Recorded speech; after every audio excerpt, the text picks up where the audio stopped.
ទាំងអស់គ្នាស្វាគមន៍ម្ដងទៀតមកកាន់ workshop យើងថ្ងៃនេះហើយ workshop របស់យើងថ្ងៃនេះនិយាយអំពី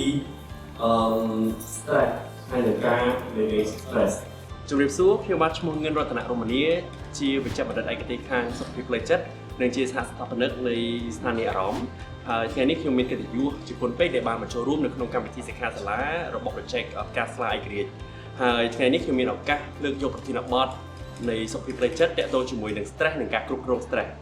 ហើយអ្វីដែលរំពឹងទុកពីកម្មវិធីនេះគឺនៅចុងបញ្ចប់នៃសិក្ខាសាលាអ្នកចូលរួមអាចផ្ដល់នូវនិយមន័យទៅកាន់ពាក្យសុខភាពផ្លូវចិត្តបញ្ហាផ្លូវចិត្តនិងជំងឺផ្លូវចិត្តជាមួយគ្នាផងដែរអ្នកចូលរួមក៏អាចរៀបរាប់អំពីប្រភេទផ្សេងៗនៃ stress និងវិធីសាស្ត្រយុទ្ធសាស្ត្រដើម្បីដោះស្រាយ stress នៅពេលដែលមានភាពតានតឹងខ្លាំងហើយនេះគឺជាឱកាសមួយដ៏វិសេសវិសាលដែលខ្ញុំអាចប្រើប្រាស់នៅចំណេះដឹងនិងពីវិជ្ជាជីវៈរបស់ខ្ញុំទាក់ទងជាមួយនឹងសុខភាពផ្លូវចិត្តចែកជូនទៅកាន់សាធារណជនដើម្បីកើតជាប្រយោជន៍អរគុណ